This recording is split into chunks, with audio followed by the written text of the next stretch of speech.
adults and they might need soon a fourth dose to protect them. So, of course, there's going to be a dialogue with the FDA like always, and we submitted all the data that we had to give them the best possible information to make the best decision. And it sounds like, from what the administration has been saying, this could happen, some authorization, don't know which population yet, but could happen over the next few weeks. Is that your expectation in terms of timing? I think that will make a lot of sense. And if you look, already several countries around the world have started the fourth dose testing in people at high risk. As you know, there's a big wave of BA.2 variants in Europe right now. As many public health experts have said, this should start in the US very soon, and you start already to see it a bit on the East Coast. And we should not forget those numbers, I believe, are massively underreported because of home testing. And a lot of people are also asymptomatic. But if somebody at risk that has been vaccinated a long time ago gets now infected with BA.2, they are potentially going to be hospitalized, and that's what we all want to avoid. So I think it's very wise to get ready for a fourth dose in this spring for people at high risk. Well, speaking of other populations who need protection, kids under the age of 5 don't yet have access to a vaccine. You, of course, had data yesterday showing that 2 doses showed a similar immune response as young adults. However, against Omicron, we see against mild disease, that's only about 40% protective. What's your expectation for the pace with which this will get through the FDA and how that'll be received by the regulators? So we've been in constant dialogue with the regulators, not only in the US, but around the world. And as we know, there's a very big need for vaccine available for this young population. And so we are very excited about the data because we met the primary endpoint, which was neutralizing antibody, which is as good, as high as what we've seen with adults, with boosters, with teenagers. And that's really what we believe is really important. The efficacy data, and again, it's efficacy against infection, not efficacy against hospitalization or deaths, of course, is very similar to what we're seeing in the adults in the Omicron, because we should not forget that this vaccine in the 6-month to 5-year-old age group was tested in the middle of the Omicron wave. And so it's actually quite expected that the efficacy against infection would be similar to the adults.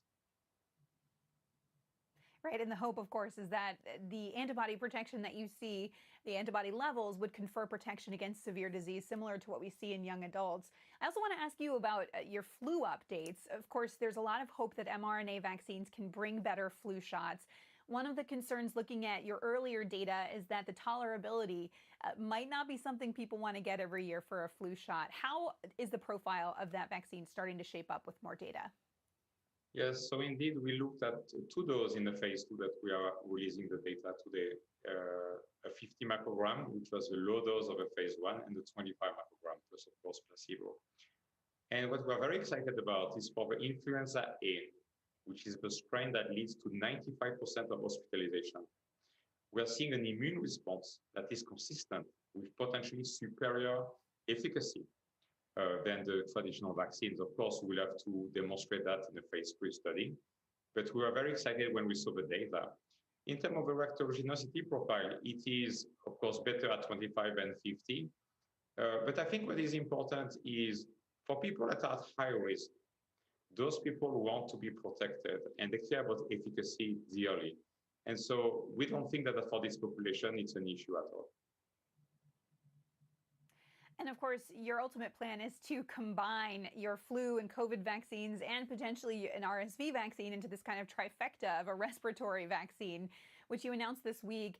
You also announced a new vaccine program against the 4 endemic human coronaviruses. Is that looking like a vaccine against the common cold? Tell us about the plans there. Yeah, so many people don't realize that there are actually 4 strains of coronaviruses that circulate in the community way before the COVID pandemic. And those strains drives 10 to 30% of respiratory disease in older population. And again, like we see with COVID, most younger people, as you described it, they might have like a cold, like some people have had while vaccinated with Omicron. But again, our goal here is to protect people that are vulnerable, people that are older, people that have comorbidity factor, people that have cancer, that after organ transplant, people that because of their job, like healthcare workers, can get exposed to very high level of viral loads. That's why we want to develop this vaccine. As you know, our goal at Moderna is very simple. We believe people should not get sick, hospitalized, or dying in today's age because of a respiratory virus. And our aim as a company, as you described, is to combine all those into a single annual booster. It might not be a product that a 25-year-old want to get every year, but we believe it's a product that people at high risk will want to take, and also people who just don't want to be sick. I've been taking a flu shot for the last 20 years every fall. Is it because I was worried of dying or getting hospitalized? No, I'm in pretty good health, but I took it because I didn't want to get sick. Hey, Stefan, it's Andrew here, and obviously you're doing remarkable work, but I do have to ask you about your stock sales, because it's become a point that I think a lot of investors have questions about. You've sold an enormous amount of stock now over the past several years, about, from what I can tell, about $408 million in stock since the pandemic began. Can you speak? And I know it was done through a 10b-5 plan, and so it was planned to some degree in advance. But can you speak to the optics of that and what you think it says to the investors in Moderna, some of whom have made out very well since the beginning of the pandemic, but others who bought in perhaps later on when the stock has since come down? Sure. So those 10b-5, as you described, were set up right at the IPO timing. They were actually kicking off almost a year after the IPO, on the IPO anniversary. And they were set with regular sales, like we believe is best practice, same amount of stock every day. As you can imagine, when those plans were set up, I did not anticipate that there would be a pandemic. So if you look at the stake I have in the company, it has actually not decreased despite those sales, because I bought a lot of stock. I'm actually the only investor in the world who bought stock at every private round before the IPO with cash. And I had also my stock option as an employee, as a CEO of a company. Actually, I have never sold to this day a single stock option. I've never exercised a stock option. And so as my options get vested over time, like in any company, actually my equity position in the company has not decreased, and it's still very significant. Most of my wealth and my family wealth is in Moderna stock. And so if you just look at the numbers, I don't think anybody is worried about the sales of the stock. In a sense, my position in the company is still extremely large. All right, Stefan, we really appreciate you being here this morning. We'll be tuning into your vaccine day and looking for all the news that you're going to be presenting there. Thanks again. Thank you. Becky. Meg, thank you very much. And I'm with Stefan. Get the flu shot because you don't want to get sick. Anyway, when you come back, we will have your morning corporate headlines. Plus, Alan Patrikoff of Graycroft will join us on the recent move in technology and how rising rates could impact that sector. Yeah, so far this week, they've been shaking it off in a big way. Before we head to the break, let's get a check on the markets this morning. Dow futures now indicated up by about 160 points. NASDAQ indicated up by triple digits too, a gain of about 100. S&P futures indicated up by 25. Squawk Box will be right back.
Welcome back to Squawk Box. In the headlines this morning, the CEOs of major U.S. airlines, they're calling on the White House to lift the mask mandate for air travel.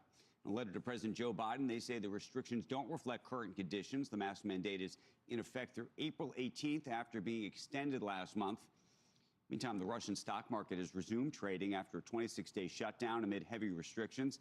The market had been shut down following the invasion of Ukraine. Only a limited number of stocks were allowed to trade, including, I should say, energy giants Gazprom and Rosneft. No short selling is allowed there, and foreign investors are not allowed to sell their holdings. I'm sure there's some people here in the United States who would like Gary Gensler to be listening to some of those approaches. Meantime, Wall Street bonuses hitting a 15-year high in 2021. This according to a report from the New York State Comptroller's Office. The average bonus payout last year was $257,500, helped by record deal-making volume as well as elevated trading activity. I was just on an airplane. Everybody wore a mask. This is a longer conversation. We've got the CEO of Alaska Airlines on in just a little bit. It's Alaska Day. It's Alaska Day. We have an Alaska senator on, too. We're going to talk about whether masks should be mandated on the plane or not. And you can see Putin's house from there, apparently. I know somebody who thinks they have that view. They do. The Bering Strait.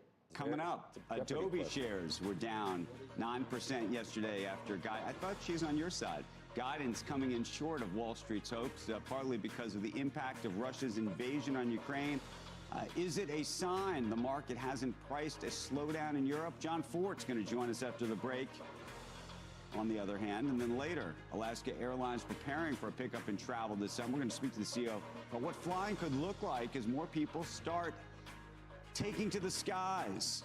Squawk Box returns after this. Time now for today's AFLAC trivia question. What year was the first cell phone demonstrated? The answer when CNBC Squawk Box continues.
Now the answer to today's AFLAC trivia question. What year was the first cell phone demonstrated? The answer? 1973 by Motorola. The Dynatac model weighed over 4 pounds. Adobe shares were down 9% yesterday after guidance came in short of Wall Street's hopes, partly because of the impact of Russia's invasion of Ukraine. So is this a sign that the market hasn't yet priced in a slowdown in Europe? John Fort is here to weigh in. John, what do you think? Well, Becky, no, the market is pricing it in. That's what we were seeing in the first half of this month when the S&P traded down to levels from last June. Europe's an area of concern, but don't get carried away. When Oracle reported results 2 weeks ago, Europe and Ukraine were barely mentioned. Plus, I spoke with GlobalFoundries CEO Tom Caulfield yesterday about the impact of the tragedy unfolding in Ukraine. He said European demand is holding up fine. So, yes, Adobe took a tumble yesterday after cutting revenue expectations related to the war, but we can't read too much into that about the broader market. Adobe itself is still trading above its pre-pandemic highs and probably suffering from the expectations that it was one of the few outstanding companies that could shrug off the macro environment entirely. Take a step back, and the overall market is in an awkward position because we're trying to enter a post-COVID stage. We're also dealing with the Fed raising rates. Inflation is spiking almost everywhere, which isn't ideal, but the overall economy in much of Europe looks strong enough to hold up for now. So right now we're in challenging times, but the market is reasonably reflecting the risks ahead, Becky.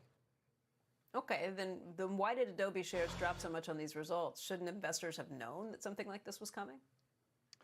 On the other hand, Adobe's results might be a warning. The market hasn't come to grips with the impact of Russia's invasion. In Adobe's case, it's pretty cut and dried. The company halted new business with Russia and Belarus and wrote off any expectation of revenue from Ukraine. That adds up to an $87 million hit to annualized recurring revenue in Adobe's digital media unit. None of that should have been a surprise because Adobe said 2 weeks ago it would halt Russia business. But here's the thing. This probably isn't just an Adobe issue. 2 weeks ago, I talked to Volkswagen Group CEO Herbert Diess about the impact of the Ukraine tragedy. He said if the war continues for weeks or even months, and that's what appears to be happening, it'll hit the European economy hard. Energy supply challenges, inflation spikes, and refugee movements will mean governments have to step in with resources to help. Sure enough, we can already see signs that this will be tough. In the UK yesterday, Chancellor Rishi Sunak, the finance minister, said the post-pandemic recovery has been upended by the war in Ukraine. The budget office there said energy bills will rise 40% in October unless gas prices fall, and residents there face the biggest drop in living standards since 1956. It is getting serious, Becky. Hey, John, I guess the takeaway is that the guidance this earnings season is going to be especially important. Not that it isn't always, but things are changing a lot more quickly, so we need good updates and we need to listen to everything they say. There really seems to be a key difference, I think, in the couple weeks between when Oracle reported and when Adobe reported. The war is dragging on, which for those who are watching the Ukrainians fight for the country is in a way encouraging, of course, but then at the same time the impacts in Europe, that's shifting every day, and we know the president right now meeting with NATO about exactly that. You know, we just got back to the point where some companies are actually starting to give guidance again. A company like Target, which hadn't given guidance through the entire pandemic because they said it was just too difficult to try and see what was going to be coming 3, 6, 9 months down the road. They just gave guidance in their most recent quarter. You anticipate that guidance is going to maybe go by the wayside. It's not that they won't tell us what they're seeing in terms of some of the pressure, but the idea of trying to make a forecast for what to expect 3 months from now, that seems a lot trickier. Becky, right now I'm picking up on a difference between companies that are based in Europe or have big direct exposure to Europe versus companies that just have Europe as a percentage of the business or have customers who have customers in Europe. And I'm going to be listening in this earnings season to see the difference in the commentary there and how much of that is flowing through as these impacts become a bit clearer. John, thank you. I like On the Other Hand. Makes us think. Good to see you. Thank you. Good to see you. We all like it. Still to come, famed tech investor Alan Patricof joins us to talk tech's rebound, but maybe we'll talk about what happened before the rebound. Plus, the CEO of Alaska Airlines on the return of travel and what he sees heading into the warmer, it's all relative, right, months. Stay tuned. You're watching Squawk Box, and this is CNBC.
BlackRock's Larry Fink is out today with his letter to shareholders. The head of the world's largest asset manager starts his annual communication with the Russian invasion of Ukraine and the impact the war has had on markets around the world. Fink weighs in on the fate of globalization as well. He writes, "I'm a long-term believer in the benefits of globalization and the power of global capital markets. Access to global capital enables companies to fund growth, countries to increase economic development, and more people to experience financial well-being." Recent events and the swift sanctions Western economies have levied against Russia have shaken his approach somewhat, though. Fink also says, but the Russian invasion of Ukraine has put an end to the globalization we've experienced over the last 3 decades. Access to capital markets is a privilege, not a right. And following Russia's invasion, we saw how the private sector quickly terminated long-standing business and investment relationships. And that's a bit of an understatement. Watching how many companies have pulled out of Russia so quickly, I think probably has to have some globalist heads still spinning on this. But it's an excellent point after years and years of globalization and constantly moving forward that we are seeing a change in the global dynamic when it comes to this. I still think the big issue is going to be earnings, though. And when I say earnings, meaning you're going to start to see it. You're going to start to see it in. No, I think you're going to start to see. Oh, if you source everything here, in some of these companies that have historically done a lot of business in China and other places that are now, interrelated to these things. I don't think you're going to see it happen quickly. I mean, these are moves that take years. I think that you're going to start to hear about plans. Well, no, but you're going to start to hear, and therefore then you're going to but then you have margin compression. In the capital costs of actually moving some of these things, and I just think there's going to be, I think the next 12 months, and I'm not sure it's I'm not sure it's in the market yet. Thinking in a broader way at how long this lasts and whether Russia could get back into the global community if Putin were gone, and if there was actually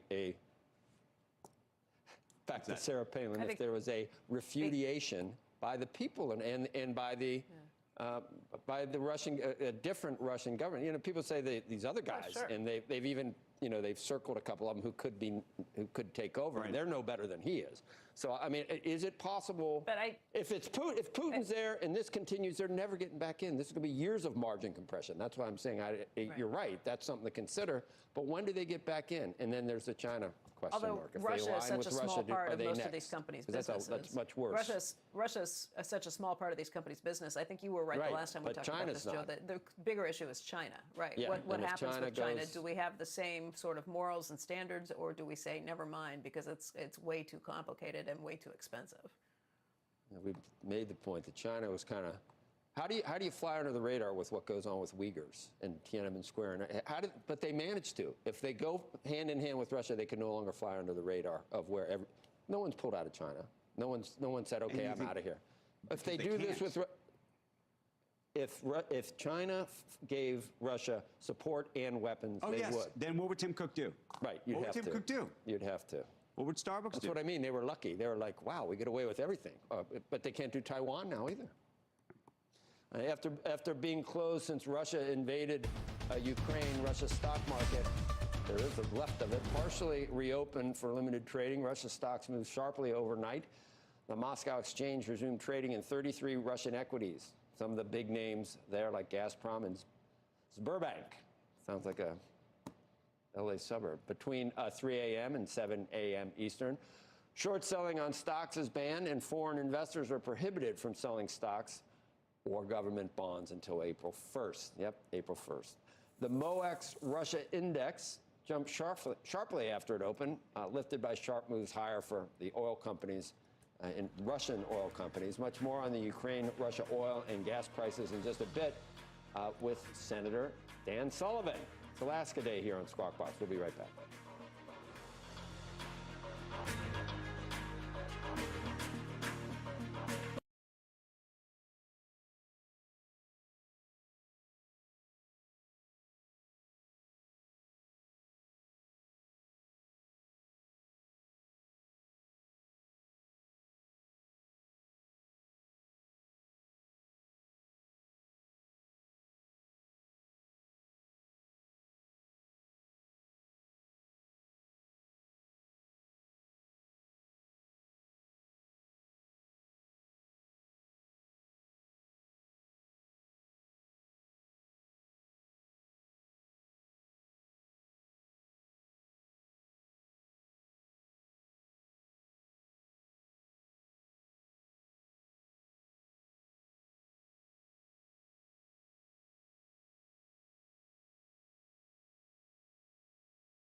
Welcome back to Squawk Box. This morning, tech stocks have staged a serious comeback in the last couple of weeks, down a bit in the last day, but overall, stocks like Amazon, Tesla, and Apple are up significantly from their lows earlier this month. Joining us, talk a little bit more about this rebound in tech. Famed tech investor Alan Patrikoff, co-founder and chairman of Primetime Partners and chairman emeritus at emeritus at Graycroft. Good morning to you, Alan.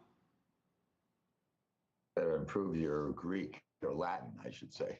I'm working Hi, on Andrew. it. I'm How are working you? on it, Alan. Help us with this because we've watched the tech stocks stage somewhat of a rebound. The question I wonder is whether the private world that you're living in, whether you think that tech stocks or private tech stocks have effectively been marked properly since then, because there's a lot of venture capital money and private equity money in this space, but it's unclear whether those marks match what's going on in the public markets. Andrew, you couldn't be more on the mark. I mean, I am really concerned by some of the valuations that are being applied to the later stage tech valuations in a multitude of private portfolios. And it's a reflection of the enormous amount of capital that's in the hands now of hedge funds who are investing in this areas, plus all the obvious later stage players that are, all excited by what they had seen in the euphoria of the market earlier. And it takes a while for a market decline to permeate down into the private market. But what surprises me more than anything, Andrew, is the ebullience in the FANG stocks you've been talking about, because at this very moment, there is probably the greatest pressure there's been in the last decade, maybe 2 decades, for antitrust legislation. I mean, I heard Senator Blumenthal the other day give a whole, not lecture, but discussion about what's going on in the Senate.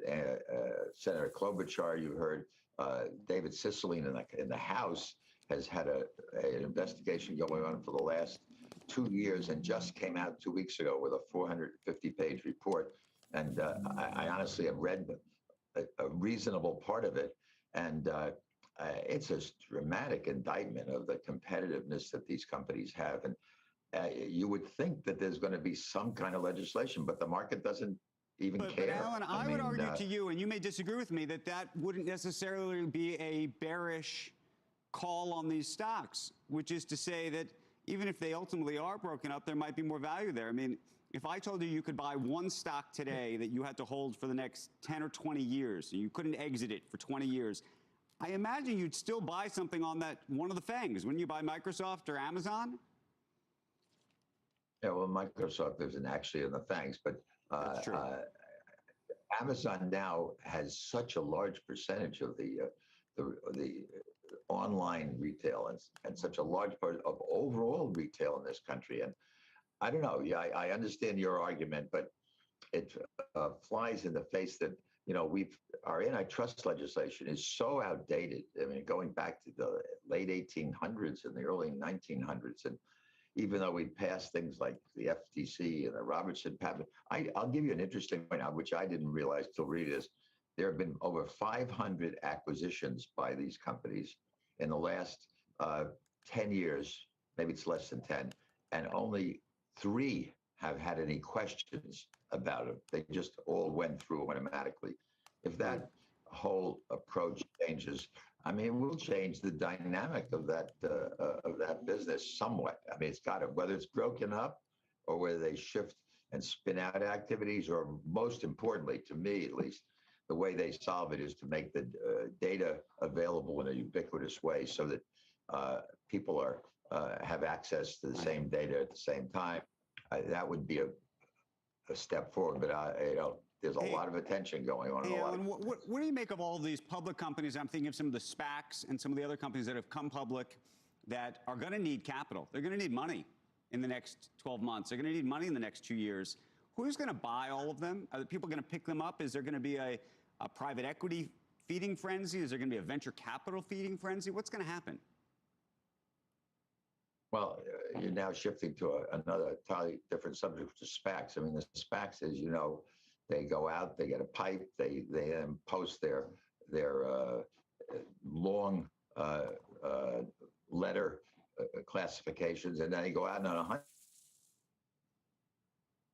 Few of them have in the back of the mind exactly where they're going. They're kind of going out with a fishing license they have 2 years to make an acquisition. I believe that a lot of these SPACs may end up having to return their money because the public is not buying it. And I know of one or two that have gotten through the minefield, but there are a lot of SPACs out there in SPAC heaven.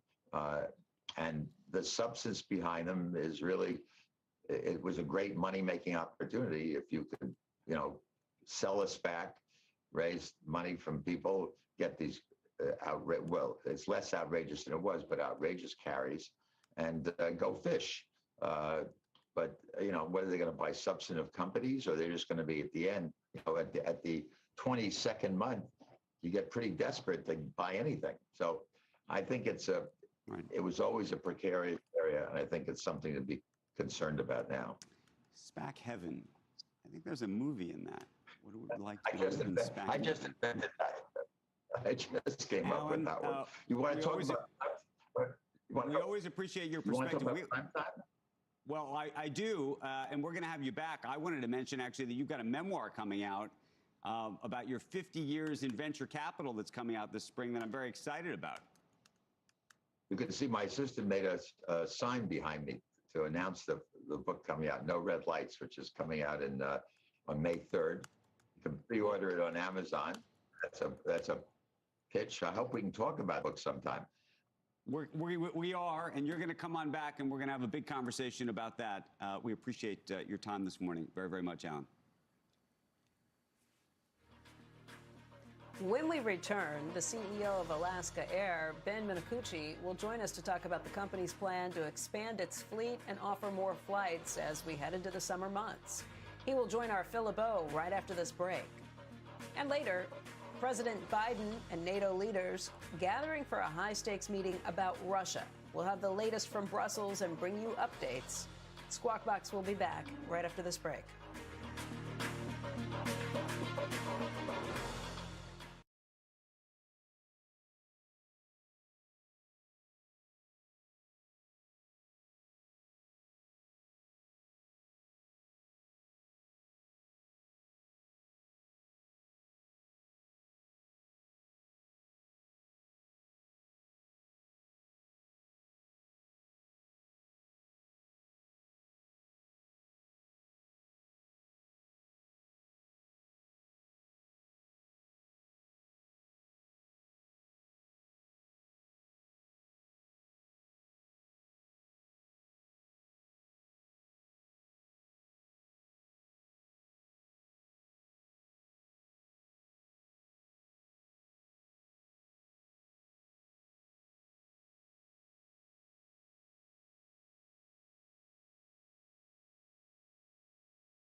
Welcome back to Squawk Box this morning. I want to get straight over to Phil LeBeau, who joins us with a very special guest this morning. Phil.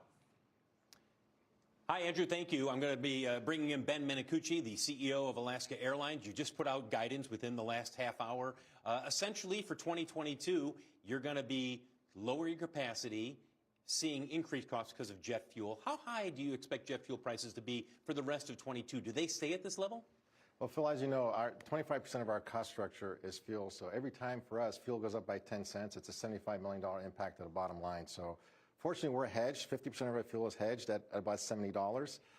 So we're going to take the sting out of high fuel costs. But we're modeling fuel to be probably about $110 a barrel for the whole year. That's it. So it's generally going to be staying at around this level.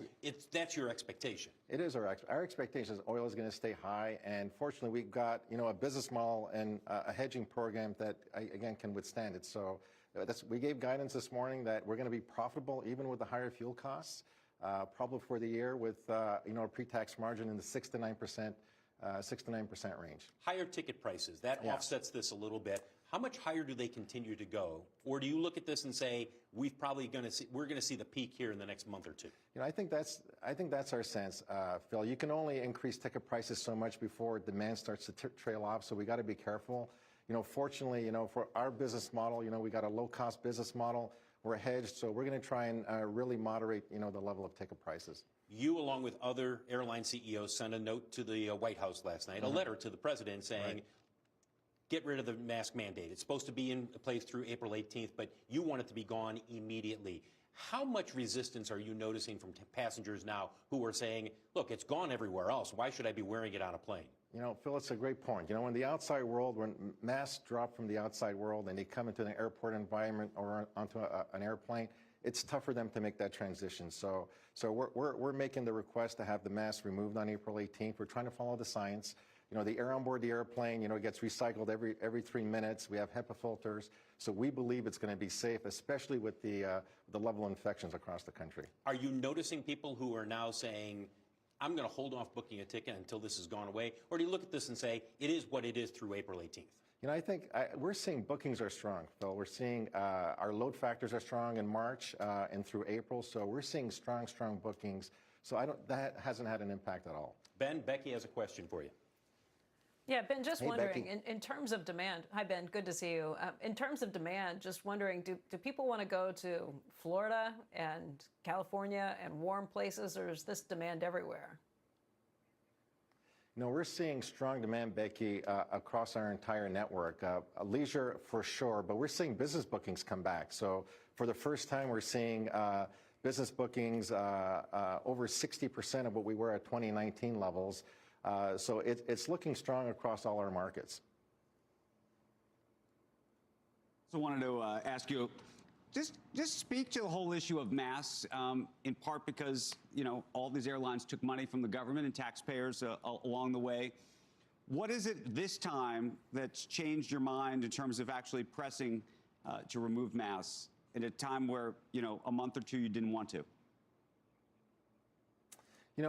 I think, when you look at the pandemic, 4 variants, we've learned a lot. And you look at, the vaccinations, the progress in vaccinations, people getting COVID and natural immunity. I think we're in a place, as a society where I think we can make that leap. So we feel confident as an airline, again, just in terms of, what we feel is the safety on board our airplanes and the quality of the air. We feel good about making that request. Ben, you're switching to an all-Boeing fleet by the end of next year. Yeah. And this comes at a time when there's this investigation going on in China. Nobody knows quite what happened with the 737-800 that crashed there. Has any hesitancy as you've made this transition here? Yeah. There's no indication that Boeing's plane is at fault in that crash, but any hesitancy? Not at all, Phil. I mean, we've had the 737-800 in our fleet for over 20 years. We have 60 800s. We have 150 NGs. This is a fantastic airplane. It's been a workhorse for Alaska. We have a lot of confidence in the Boeing product. In fact, our headquarters is 5 miles away from where the 737 gets built. So, Boeing have been fantastic partners for us. One last question. You have the Flight Pass, the subscription plan, monthly subscription plan for people in California, Nevada, and Arizona. What's been the take rate there for people who want to say, okay, I'll give you $49 a month, but I can fly twice a month? You know, it's been great. You know, we're seeing high take rates in Northern California, particularly with Gen Zs and millennials. This was an idea that was brought up inside our company. You know, an innovative idea that came out, and we say, hey, let's go for it. Let's see what happens. And we've got it in a small little box right now. We're going to see how it pans out for the next few months, but we're excited to see what happens with it. Do you quickly before Andrew's question? Do you change the price given what we're seeing with jet fuel? You know, right now we're going to keep it where it is. You know, we'll see how it evolves in the next few months. Andrew, I know you have one more question. I wanted to ask you just about how you think about consolidation right now. Your name, meaning your company's name, and JetBlue and others have been bandied about for a long time as potential merger partners in the future, and what you think the administration would allow or wouldn't allow? You know, Andrew, right now, our plan is for organic growth. I mean, we have 145 Boeing MAX airplanes on order. We're going to grow up to 40% over the next 4 years. So we've got an aggressive organic growth plan. We don't have a large appetite to do an acquisition. We did our acquisition about 5 years ago with Virgin America, and I think we've created a strong platform now for organic growth. So that's where our head is at right now. Ben, do I still get priority boarding with a Russell Wilson jersey, even though he's in Denver? You know, my heart's broken for that, but yeah, we'll see what happens. Yeah. Ben Minicucci, CEO of Alaska Airlines. Guys, we'll send it back to you. Phil, does Ben? Yeah, go ahead. Ben, you guys hedge at all? Maybe you should. I don't know. What do you see near term and intermediate term? I mean, you're going to have to raise fare prices, I think, aren't you? Or surcharge or something. Yeah, well, fuel. Well, you know, fortunately, we're hedged. 50% of our fuel is hedged at $70 a barrel, so we're in a fantastic position for 2022. Okay. But you know, when ticket prices go up, when fuel prices go up, yeah, ticket prices are going to go up a little bit. You know, our cost structure, 25% of our cost structure is fuel. So even a 10-cent, hike in fuel price represents $75 million to the bottom line for us. So ticket prices are going to go up a little bit, but fortunately we're hedged for the better part of 2022. 2022. All right. Okay. Thank you for that. Appreciate it very, very much. It is now just after 8 a.m. in New York, and you're watching Squawk Box live from the NASDAQ market site in a little rainy Times Square this morning. Along with Joe Kernan and Becky Quick, I'm Andrew Ross Sorkin. Take a look at futures right now. Ahead of the open, we're still about an hour and a half away, but we would open higher. Dow Jones about 133 points higher, NASDAQ up about 87 points, and the S&P 500 looking to open about 21.5 points higher right now. Big focus for investors this morning. President Biden is in Brussels for an emergency summit. NATO Secretary General telling CNBC this morning that Vladimir Putin has made a, quote, big mistake. We're going to be bringing you updates on any developments as they happen this morning. And in just a few minutes, we're going to have Senator Dan Sullivan of Alaska to be our special guest. We're going to talk Russia, energy independence, and a lot more. Among the headlines making news right now, two key economic reports coming up at the bottom of the hour. The Labor Department will be out with its weekly report on initial jobless claims. It's expected to fall by 4,000 to 210,000. That's the number to beat, if you will. And the government's February durable goods orders report expected to show a 1% drop. Meantime, the U.S. has reinstated tariff exemptions for 352 products imported from China. They cover about $370 million worth of Chinese imports. That involves items like car parts, electric motors, and consumer goods. The exemptions had expired back in October, but they're going to be retroactive and extend through the end of this year. And some other trade news, the U.S. and Japan striking a new deal that's going to be cutting down on the imposition of tariffs on U.S. beef that had been exported to Japan. Tariffs can still be imposed, but the new mechanism sets a higher bar for allowing that to happen. Becky? Andrew, thanks. Let's get over to Dom Chu. He's been taking a look at this morning's pre-market movers. Dom, what's catching your attention this hour? All right, so let's start first of all with the consumer in America, because it is still pretty strong out there, but we do have a little bit of weakness in one big chain restaurant in America.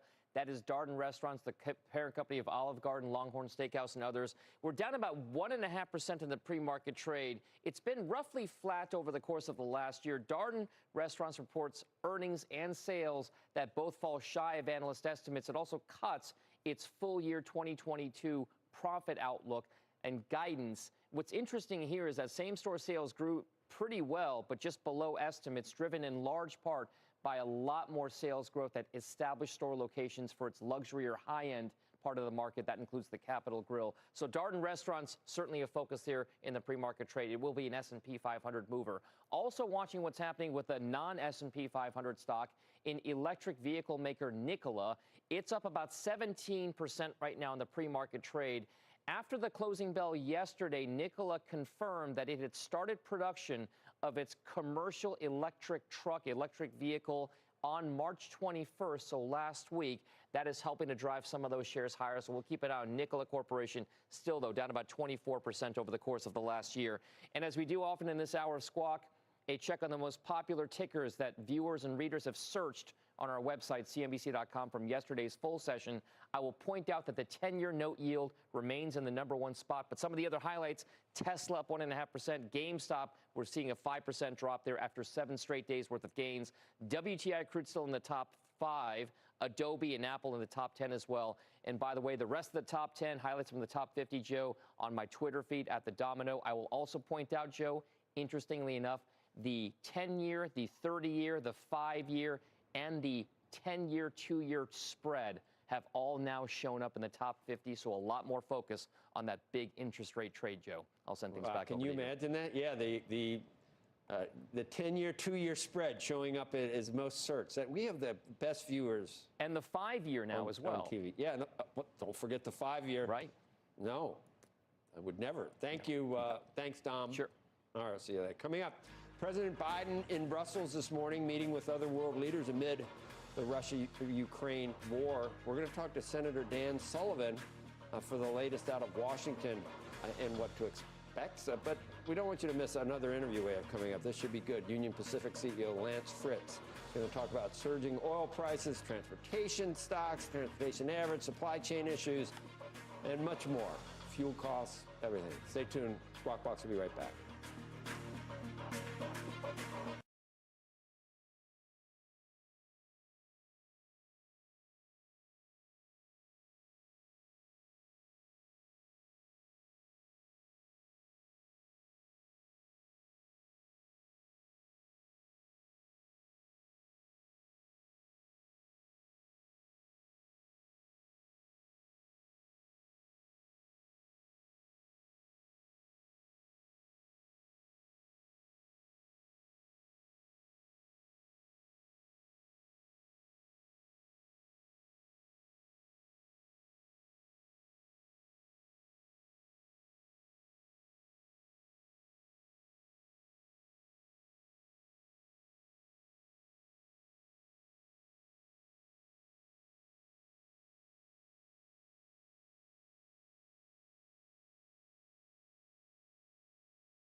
Welcome back to Squawk Box, everybody. Check out the futures this morning. We've seen green arrows all morning, with the Dow futures indicated up by just over 140 points. NASDAQ futures up by about 88. The S&P up by about 22, and this does come after a down day yesterday. All three of those major averages down by about 1.25% to 1.3% yesterday. And today, we can show you the Moscow Stock Exchange, or the MOEX. That's because trading resumed today for the first time since Russia invaded Ukraine and Western countries, hit Vladimir Putin with a raft of crippling sanctions. However, this wasn't a full reopening for the MOEX. There were only 33 stocks that were traded. Short selling is banned, and foreign investors can't sell stocks until at least April 1st. So you can call it a market, sort of. The market was up by about 4.3%. A lot of this was because of some pretty heavily traded stocks, including oil giants Rosneft and Lukoil. They did see some sizable gains as, again, local traders were able to get out or get into some of these things. And you do know those sanctions will mean that in some cases, these companies are going to be getting back stakes, getting back equipment that Western companies have decided to just walk away from at this point. Joe? Thanks, Beck. Moderna's CEO says it would make sense for the U.S. government to authorize a fourth shot of its COVID vaccine in the next few weeks for at least a subset of the population. Last week, Moderna applied for approval of that second booster in all American adults, and CEO Stefan Bancel joined us earlier this morning. If you look, already several countries around the world have started the fourth dose testing in people at high risk. As you know, there's a big wave of BA.2 variants in Europe right now. As many public health experts have said, this should start in the US very soon, and you start already to see it a bit on the East Coast. I think it's very wise to get ready for a fourth dose in the spring for people at high risk. Bancel also told us that he thinks the number of the BA.2 infections are being significantly underreported because so many COVID tests are being conducted at home and because of asymptomatic cases. Back. Clearly the case. I mean, in our community right now, we are seeing a big spread. It's in the schools. It's people bringing it home from work. And again, a lot of those are not getting picked up. So, yeah, it's here. Don't know how aggressive this is. What do you think about Erica, the mayor in New York here? What do you think? I've seen some people raise some valid questions of why would you do this just for celebrities? Why not do it for, Because the Nets don't have a chance unless we can get Kyrie back. That's why. This is true. That's why. What else? Is there another reason? Well, you're not okay with it. Yeah, because he's getting pressured. He's getting pressured by a lot of famous people to do just that. So, again, and you saw, by the way, the cops are upset about this. The NYPD and the fire department very upset about this. Why doesn't it apply to them? I lost. Anyway, when we come back, I had the Nets, and they both Durant and Kyrie. I had on a parlay, both scoring over 25, and they both did, and then the Nets lost anyway. Sorry, but that's You digress. Yeah, I digressed again. Sorry. Go ahead. That with your head. When we come back, a CEO with his finger on the pulse of the U.S. economy and our national supply chain. We're going to be speaking with Union Pacific Chief Lance Fritz. This is an interview you don't want to miss. Stay tuned. You're watching Squawk Box, and this is CNBC.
Welcome back to Squawk Box on CNBC. Want to get straight to Brussels this morning. That's where President Biden is meeting with other world leaders on Russia's war in Ukraine. And Kayla Tausche is there on the ground. Kayla, good morning.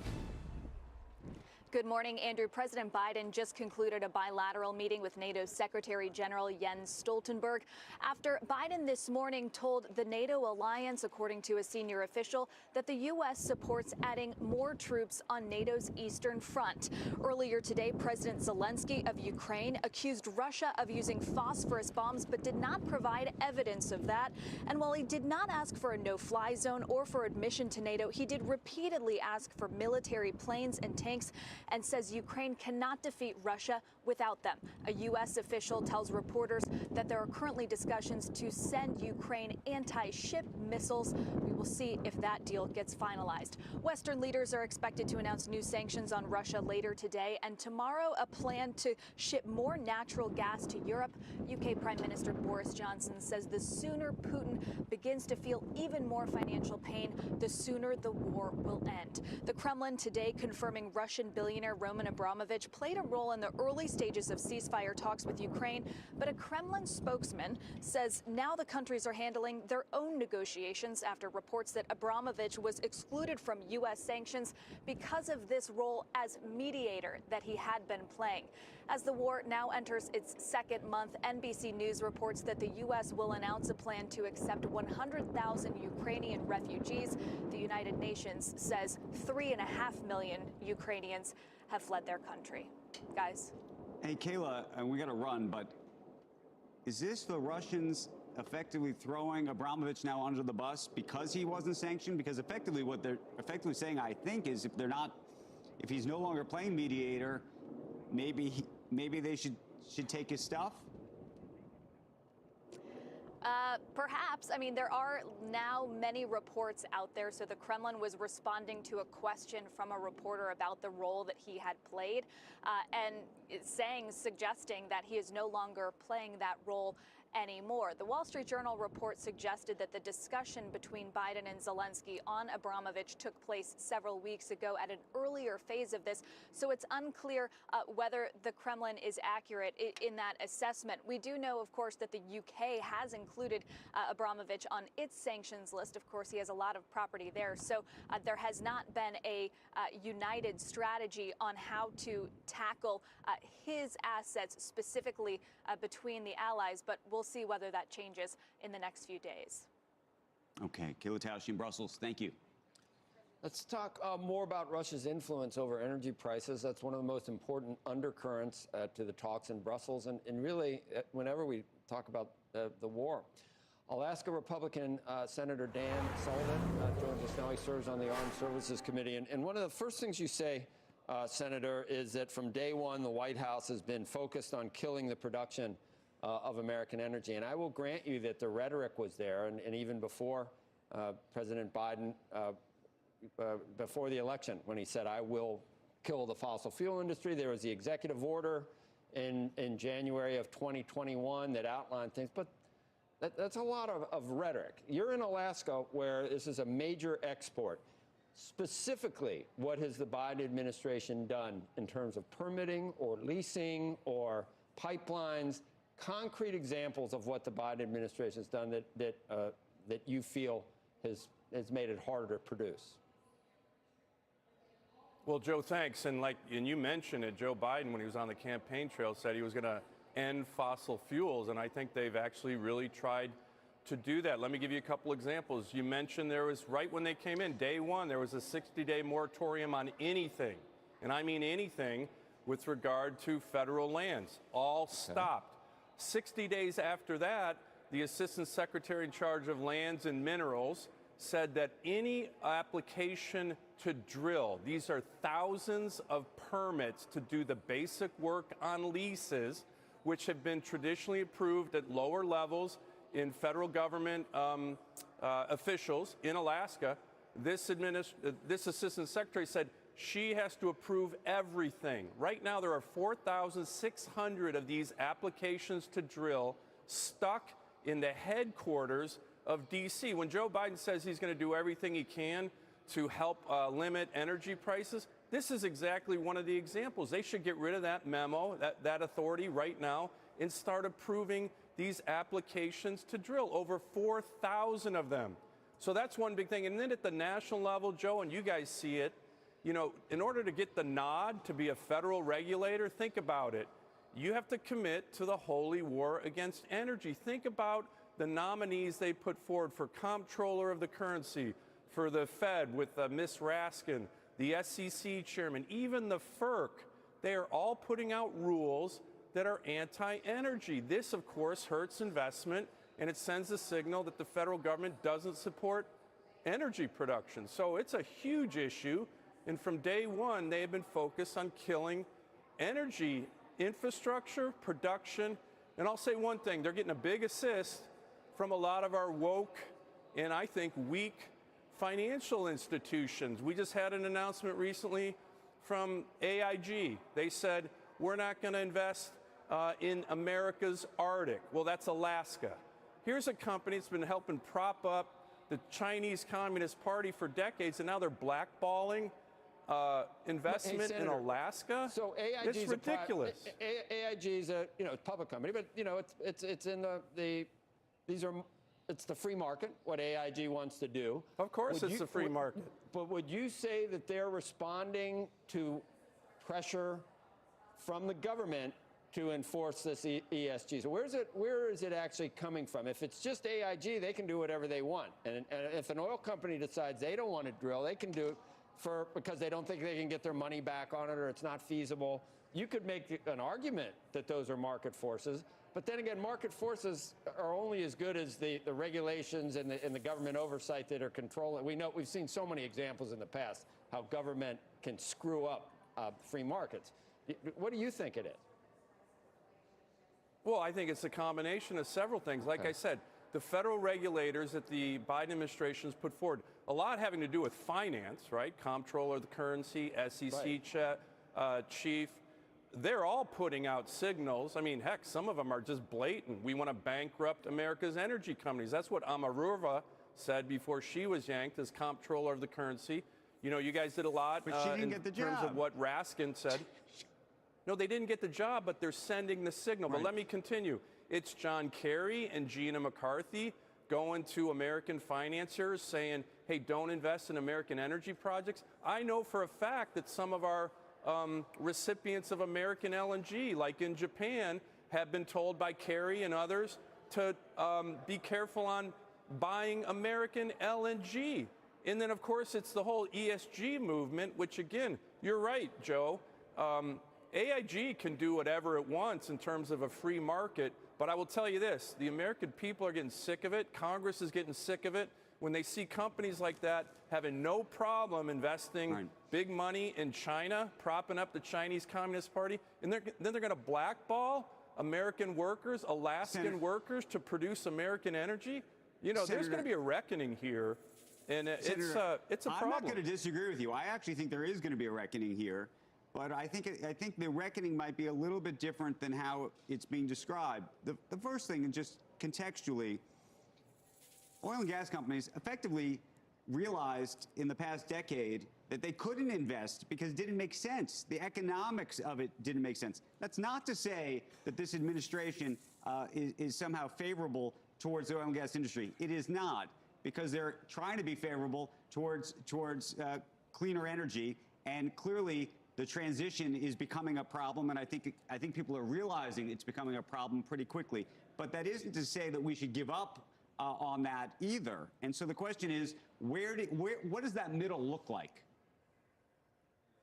Well, Andrew, as you know, both the International Energy Agency and our own EIA have said that the transition is going to take decades, that we are going to need oil and gas for decades, no matter how quickly this transition moves. And if we need oil and gas, then we should produce it from the place that has the highest environmental standards. That's America. That's Alaska. It has the highest labor standards, our country. And we certainly shouldn't be going out begging dictators from countries like Venezuela and Iran to produce more American energy when they're shutting it down in our own country. It makes no sense. But Senator, so and I think there's one of two the things issues about here. Go ahead. You know, Jamie Dimon just said yesterday, or maybe the day before, had a meeting in Washington where he said there should be a Marshall Plan for energy. So one of the component parts is, I think, what you're referring to, which is permitting. We should make permitting easier, especially given the current situation we have relative with Russia right now. But beyond that, what else would you do? I mean, are we talking about tax incentives? Are we talking about something even grander? No, I'm not talking about tax incentives. I'm talking about let the market play out. You know, we had this revolution in natural gas that occurred over the last 2 decades. By the way, as you know, we have reduced greenhouse gas emissions because of that more than any other country, major economy in the world by far. What I'm saying is get the federal government's boot off the neck of American producers. That's with regard to permitting. Think about it, Andrew. FERC just put out a rule that's going to make it much harder to transport and export natural gas. Their job is actually the opposite. And they just put out a rule. You may have seen the hearing that Joe Manchin chaired, where he brought all 5 of the FERC regulators in front of the committee and said, this is ridiculous. It's the same with regard to finance. Now, look, the big energy companies are going to be able to get financing.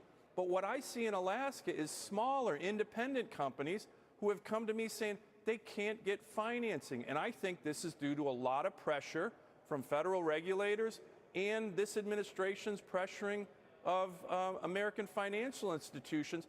My view is those financial institutions need to wake up, not take the pressure, and certainly not make grandiose announcements that they're going to blackball investment in America's Arctic, Alaska, when they're at the same time investing major capital in the Chinese Communist Party. Again, I think Congress is getting really tired of this hypocrisy, and I do think there's going to be a reckoning on this, but we need American energy. We're going to need it for decades.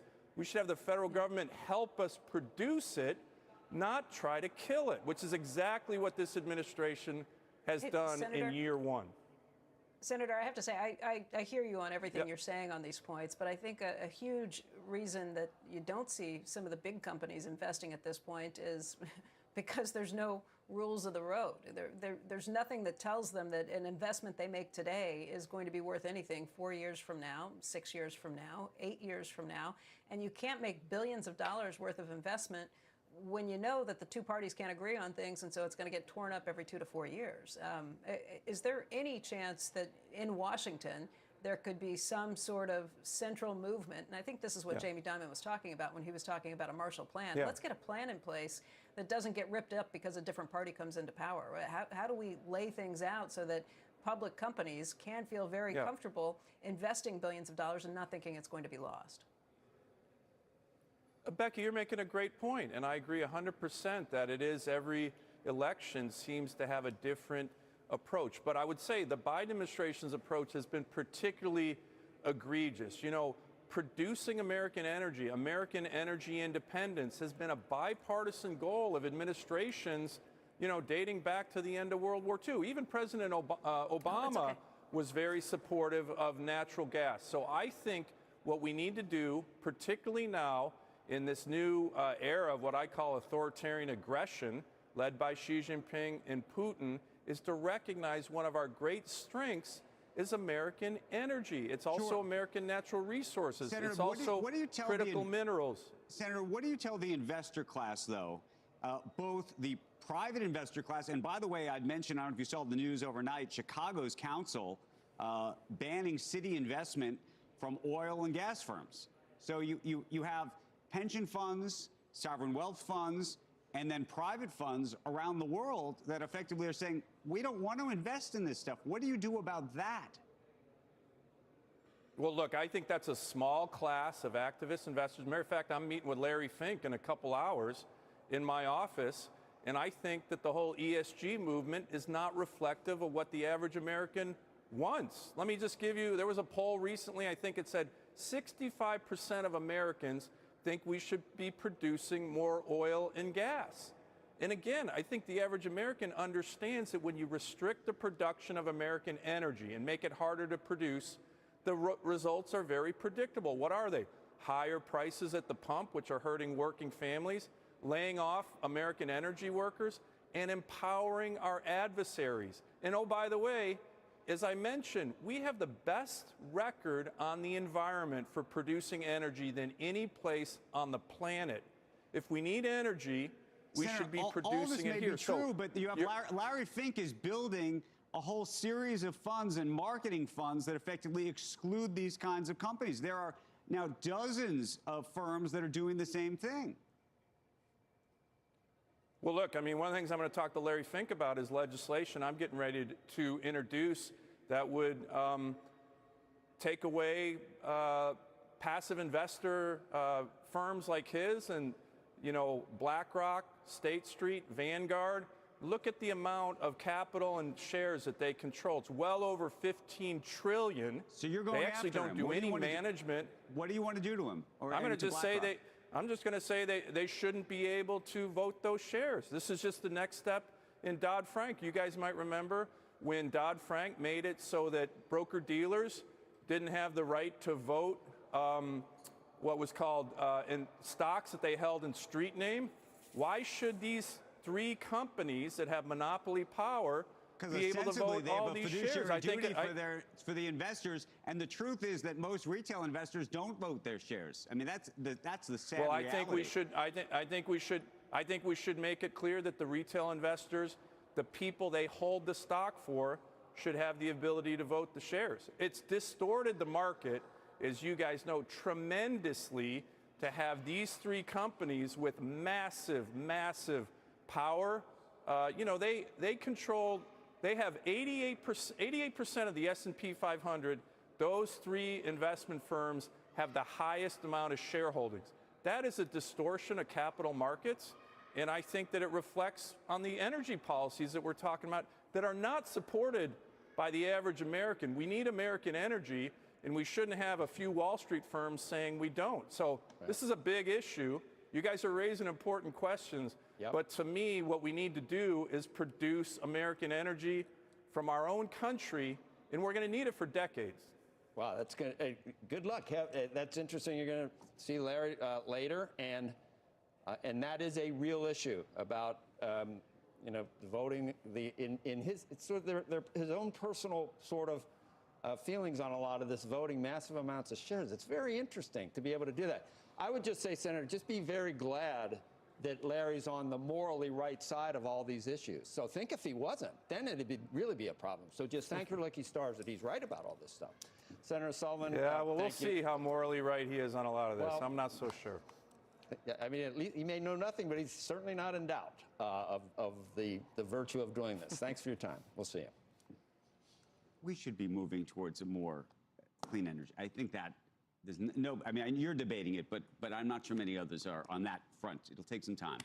Meantime, Rick Santelli standing by at the CME in Chicago. He's got some breaking economic data. Rick, the numbers, sir. Yes, down 28,000 on initial jobless claims, 187,000. Welcome to the 1960s. And welcome to the 1960s with continuing claims as well. 1,350,000 is also going back into the 1960s, well before COVID hit. These are really good levels. And if we look at the current account balance for the fourth quarter, minus $217.9 billion. The reason I bring it up is that is the worst since 2006, but it's the second worst since 1960 in record keeping. The worst is like $218 billion, so we're right there. Durable good orders, February preliminary read down 2.2%. If you strip out transportation, it's down 0.6. So, of course, you could see that aircraft really brought that number down. Durable good orders, non-defense aircraft down 0.3, proxy for capital spending, and on the shipments up 0.5. Of course, these will get revised a bit. Let's see, overseas, you reached 26 basis points in a 5-year boon. Why is that interesting? You haven't been at that level since the summer of 2014.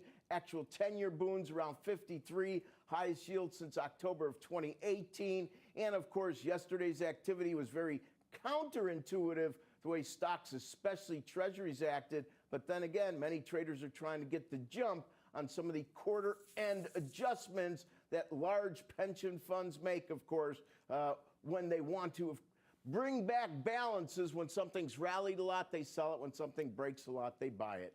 Andrew, back to you. Thank you, sir. We're going to get over to Steve Leisman. What do you think about all this, Steve? Well, a couple things real quick. We have had an investment boom in this country, an equipment and investment boom, and it's been going on. But this month it took a pause, and you have to just ask the question, is that the leading edge, or is it just the volatility in the data? As I've said many times, the durable goods number is very volatile month to month. You kind of like to look at it over a quarter. But this ex-transportation number being down 0.3 is worth keeping note of, because what we're watching for, Andrew, is what effect higher oil prices and the Ukraine invasion is going to have on the U.S. economy. And I'm looking at the high-frequency data, and I'm not seeing it, and I'm certainly not seeing it by looking at the jobless claims number, down 187,000.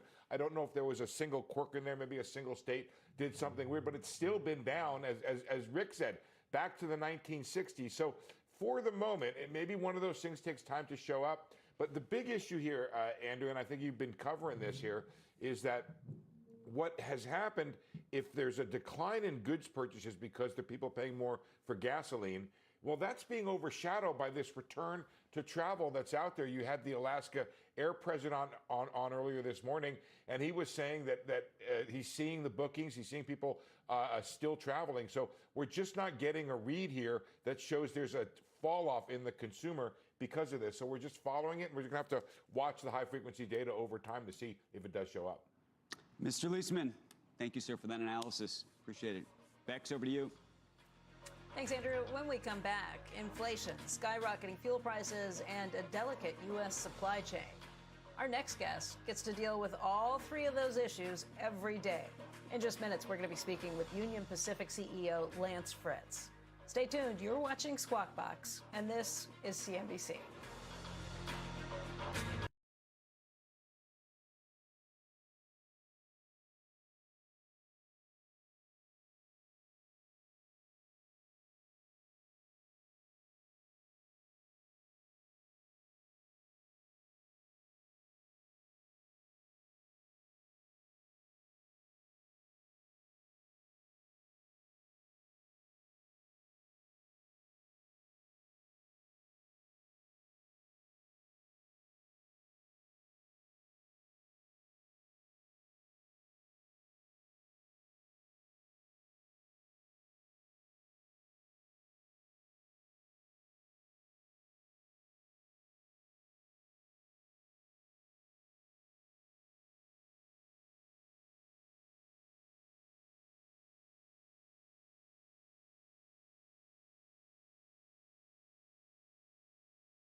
As we mentioned before the break, the business of our next guest sits at the intersection of the U.S. supply chain, surging inflation, and high fuel costs. That makes him one of the best people to speak to about the state of the U.S. economy right now.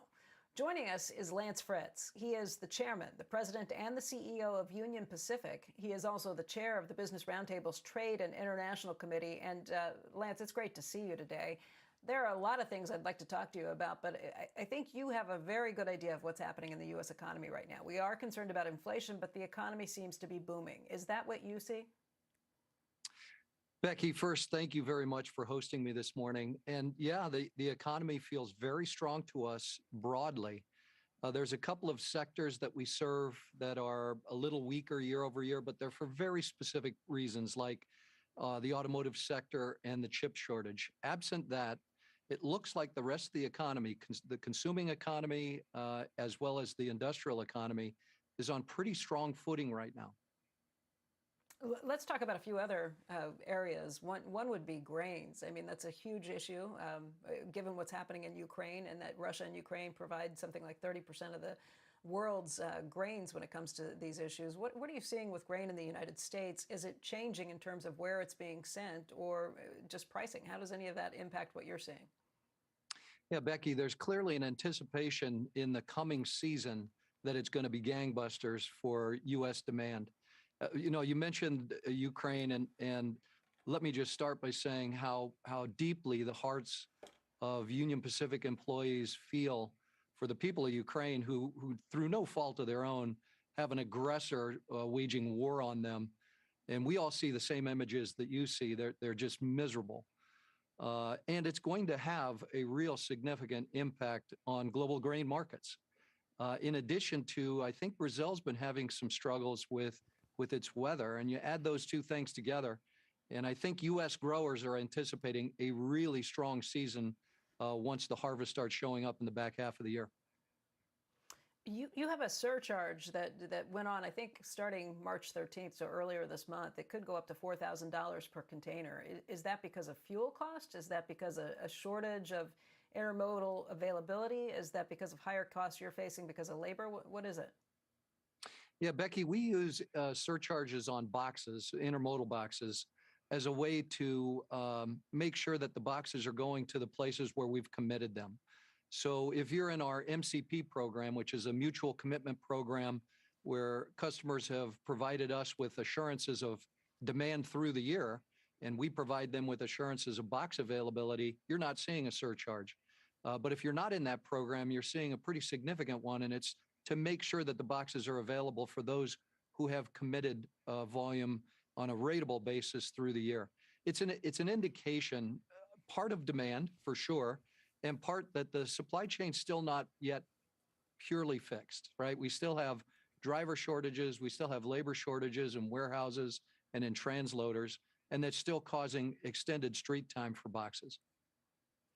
Correct me if I'm wrong, but that probably sounds like something that hits small and medium-sized businesses quite a bit more than big businesses who can commit to having that traffic all through the course of the year.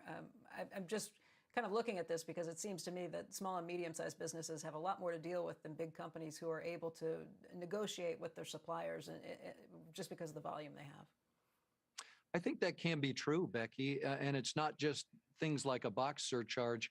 Think about the ability to pass through inflation of any kind. If you're a small and medium business, a lot of times they are late to the game of getting in front of inflation, and then they have a harder time of passing it through. Now, that's not to say that business of any size is greeted with open arms and joy when you start talking about increasing cost and having to pass that through in price.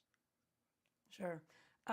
Let's talk a little bit about intermodal traffic overall. Because of all these problems with the supply chain, you have seen a lot of changes from normal patterns, and that would be a lot more shipping going to the East Coast than had been before. I'd read an analyst report that said that this could be a problem for some of the train companies, some of the tracks, because they can't really take advantage of the things that are going to the East Coast as easily because they don't have the rail networks built up there. That, even though there may be just as much traffic coming into the United States, it's coming from different places, and that does kind of offset things and create some problems.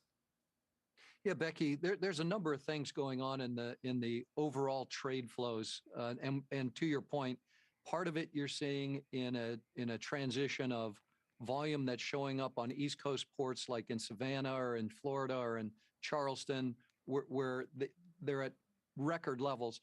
But let's remember that the Port of Long Beach and the Port of LA are also at record levels, significant increases in volume hitting the U.S. One of the biggest changes in behavior that we've seen is on the West Coast, a desire by ocean carriers to get their international container empty in the LA basin and get it back across to Asia for another load. That incentive is there because they're getting much more for shipping the load across the Pacific than they do in normal times. And that impacts us in that we're not seeing as many international boxes given to us to bring all the way inland, like to Chicago or points in the middle of the country or interchanging to the east. And it's also creating a real negative effect in the LA basin where they don't have the resources, whether it's truckers or transload facilities, to handle that new volume fluidly. So we're working very hard with the ocean carriers to get more of that volume back immediately on rail, allow us to take it off the ports and get it inland because we're fluid and we're ready to handle that business. You know, I'd also heard some complaints that maybe things aren't as orderly as they usually are when it comes to a lot of the railroads because it's hard to find manpower. Is that an issue? That's an issue that we speak with just about every business leader we talk to. Yeah, I think there is an issue, Becky. It started out, I'll speak for Union Pacific. It started out late last year with availability driven by COVID, specifically Omicron. So we were having a hard time staffing our railroad the way we had designed because we didn't have people available who were either presumed positive or quarantined because of Omicron. That's really largely gone away. Those numbers are very small. But the knock-on impact has been an imbalance of crews, and as volume has grown, an imbalance of power. And so now we're working very hard to get our network back to a point where it's fluid and running as designed. And I anticipate that's going to take a little while longer because, to your point, we're also hiring, and we are filling jobs. We're just not filling them at the pace that we had planned on filling them. So net, what does all this mean for your bottom line? You've got this booming economy, a huge amount of demand, but also higher costs in a lot of the things that you're facing. Yeah, Becky, you recall we had just a outstanding financial year last year, and we're poised to have another great year this year. We've told our owners that we anticipate growth that's better than industrial production. We anticipate price that beats the dollars of inflation that we see. We're going to have another year of margin improvement, and we think all that adds up to being a really strong cash flow and operating income year. Now, having said that, right, we've still got to get our house in order. We've got some work to do in terms of the service product, but we're essentially growing. We're about 5% up year to date right now, and we're looking forward to more growth the year. I know we can handle it, and we're looking forward to it. Lance, we've been having a conversation all morning long, sparked by Larry Fink's letter that he has out today, his annual letter talking about how globalization is facing some problems. And clearly we've seen that play out with the sanctions that have been put against Russia because of what it's done to Ukraine. What message would you have for the Biden administration when it comes to globalization, when it comes to some of these big trade deals we've seen? Boy, it's a great question, Becky, and I appreciate it. Our message to the Biden administration is engage with your allies, and the first field of play that makes the most sense is trade. Trade supports something like 41 million jobs in the United States, 15 million of them held by minorities, and 28 million of them generating middle income or better wages. So it's a great source of economic might for the United States, and it's a great way to counter some of what we're seeing happening. Whether it's China and their behavior in global markets, whether it's Russia and their current behavior, there's no better antidote than fluid trade, excellent trade relationships with our allies, and creating an overall global order that says open markets and reasonable, fair trade deals are the way to go. And it also addresses some of the supply chain concerns we have, right? I'm a strong believer in not concentrating supply chains and not overreacting and reconcentrating our supply chains back in the United States or North America. We need diversity. We need some amount of duplication in the supply chain. And that again, largely points back to good, fluid trade agreements. So we're all over the administration, encouraging them to take the field, be ambitious, use the Indo-Pacific economic framework as a great starting point, but don't stop there. Lance, hope you'll come back and tell us what you hear back from the administration on some of those points, but we appreciate your time. Lance Fritz. Thank you, Becky. Thank you. Let's get down to the New York Stock Exchange. Jim Cramer joins us now. Jim, if a gas tax hike is regressive, why wouldn't a gas rebate for $100, why wouldn't that be progressive? Andrew is not sure. Now I realize how good a thing I think this actually is. And how gracious, the world is upside down. And how much upside down. Well, people that down is up is down. I didn't know how I felt about it until Andrew said he just didn't think we should be giving out any more money. And now I realize this is for people that need that 100. They can use the $100. We might not be able to use the $100, Jim, right? We might. I can't. What? I can't even. I just think that it's pretty. I think that Joe makes a lot of sense. But hey, by the way, Thank you. Senator Sullivan. Yeah. The war on oil, and yet we need more oil. I mean, how much common sense has been offered on your show? This Lance Fritz talking about what the administration should be doing. I mean, what's the administration doing to further any of the issues that we need for national security? What a show you guys had this morning. I mean, it's kind of breathtaking. Kind of interesting subjects too. We somehow got the Larry Fink voting all those ETF shares. That's an amazing thing. And we got to the issue of, is globalization dead? Not yet, but if China does the wrong things, then I'm really worried, because we can ostracize, we can isolate we might as well call them the Soviet Union. That's what they're trying to do. But we can isolate Russia. But if it will be over, globalization, if China goes all in with Russia. Larry Fink's note is always just, I mean, I read it 3 times. You got to read another 5 because it's just so good and it's chock full. But yeah, I think that this is the high noon, and frankly, Gary Cooper wins in this one. But I really don't feel that. I think the good guys win. The governments that are repressive aren't going to get any capital. What's the matter with that, Joe? No, it's good. What's wrong with that? If you kill a lot of your own people, maybe we shouldn't be buying your bonds. But hold on, Jim, I'm curious. What do you think about the power of Larry Fink, or the power of State Street, or the power of these big financial firms? You could argue that is the free market. You could also argue too concentrated to even describe it as a free market. Well, I think that a lot of these guys who come into these markets are scalpers, even the big firms. They just, when things go bad, there's a lot of firms that just have to dump the bonds, and then these guys are very opportunistic. No, but who should be voting the shares? Do we want, I mean, this is going to sound crazy for me to ask. Right. Do we want a true democracy, if you will, in the context of voting stocks? Or do you want BlackRock voting the stock? We want a younger state. The retail investors, by the way, don't vote the stock. We know that. We want a younger state with Larry Fink being the younger. We do not want a true democracy. Larry Fink knows so much more than the people who are voting. It's like, we bought Halliburton for the Charitable Trust, and instantly I was labeled a war criminal. I mean, Halliburton wasn't even involved. But no, you're a war criminal. I'm not a war criminal. The people who are selling Disney right now because they feel that Disney is incredibly discriminatory, I'm not so sure about that, Andrew, either. I mean, the people jump to nuances. What do you think about that one? I love it. I mean, I think it's fascinating. And I never thought that there was a democracy going on anyway, is the truth. I'm not sure Jim was totally, I mean, he's saying it with, you're saying Larry has every right to vote whatever he feels on every issue? I don't think you're necessarily saying that. Well, you don't have to be with Larry. You can walk, okay? Right. You don't have to be. Why does it say that, well, I'm with Larry, I can't move? I mean, you like Larry, move. Take it out of BlackRock. Go to Vanguard. Somewhere else if you don't like the way you vote. Larry is, look, if you put money with Larry, Larry's going to have some say. What's the matter with that? You don't have to put it with Larry. You can put it with Vanguard. Andrew, when you put your back to us, what was that about? Was it to us? Yeah, it was. Because you hurt my feelings. My feelings were hurt.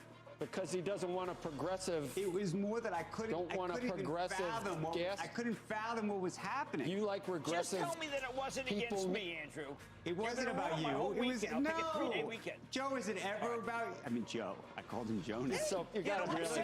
He's really more. Everybody we got to knows go. that. Thanks, Jim. I'm Jimmy Chill. We'll see you in a few minutes. And who gets to interview Janet Yellen tomorrow? Who else?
Welcome back to Squawk. Checkout shares of Uber. The Wall Street Journal reporting this morning that Uber has reached an agreement with New York City to link up its taxi cabs into its app. It's something that CEO Dara Khosrowshahi had hinted at in an interview with me last month. Take a look. I will tell you, though, that while that's happening, we're working hard to bring taxis onto the Uber platform. So my hope for you, Andrew, is if you want to get an X, that's great. But if you want to get a taxi, that's going to be available on Uber. And I will tell you, in New York, I have a feeling it's going to be available sooner rather than later. And that sooner rather than later is happening now. Check out the reaction shares to competitor Lyft. You look at that stock off just a little bit. By the way, you know, I always talk about arbitraging the taxi cab versus Uber. I think that's going to be a lot harder to do in the future. Why? Well, because sometimes and I know I get in trouble for this, I'll call for the Uber on the app. Oh, no. And then if I see a taxi, oh, no. And if I do it quick enough, I jump in the taxi at the cheaper rate, cancel the Uber. You know what But now if they're all on the same system. That is bad. But Uber people you. cancel all the time, too. It's like they're They supposed do. to be there, and then They it's, do. oh, my God, now I'm going to be 8 minutes. You're going to get lower ratings by doing that. I told you what happened. I told you I got in the Never back of mind, an trade Uber up. once, and they said, "You're the Squawk guy, right?" And I said, "Yeah." And they said, "I heard what you said about arbitraging the Ubers with the taxis." So he knew, and I'm sure I got like a 1 star for that. One of your kids threw up in a thing too, right? Once I thought one of your kids threw up in an Uber once. That's also true. Or was that one of your someone I know threw up? No. That was. Was it a kid or did you throw up in there? No. Don't say which kid. Never blame your children for the stars don't say which or kid. lack of them. But yes, we had a little incident. You did. Once. We did. We cleaned it up though. Ugh. Okay. Yeah. It was great. By the way, they charge you like $250 now for that. Uber does? Yeah. As they should. We got to go. Squawk on the Street begins right now. Bye, everybody.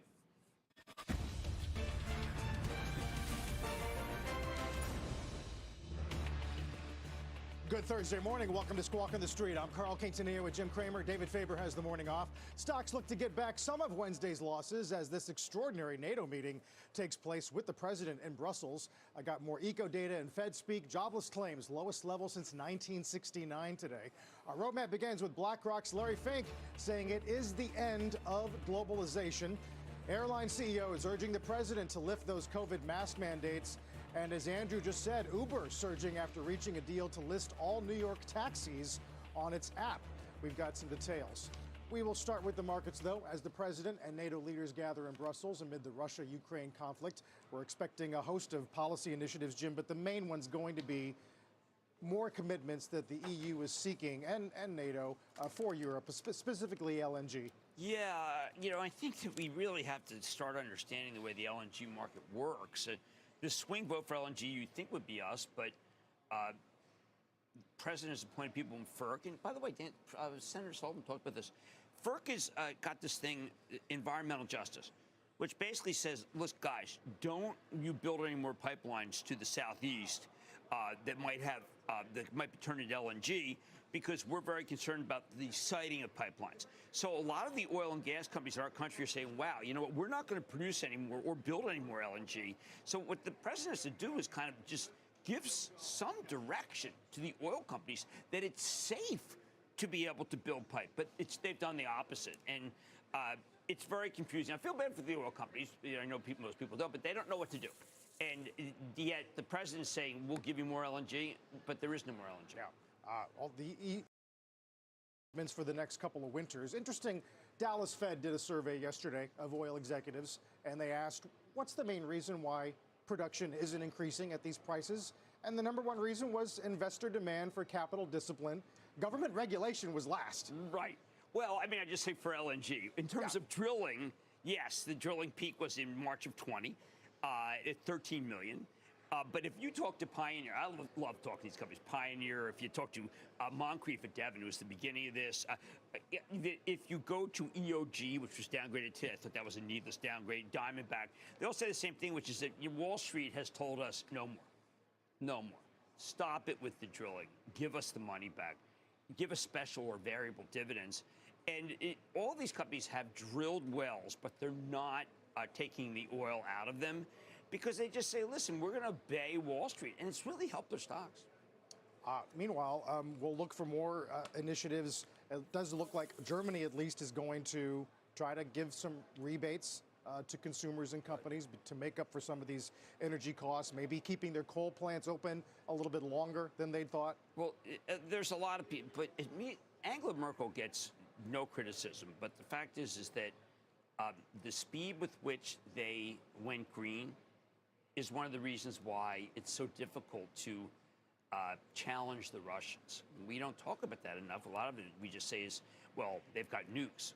But the fact is that if you shut down the pipes that they have to Germany, they might run out of money in this war. Otherwise, I think there's a lot of people who are starting to say, you know what, the whole notion that Zelensky may be winning or whatever is not coming true, because in the end, the Russians are perfectly willing to lob missiles day and night.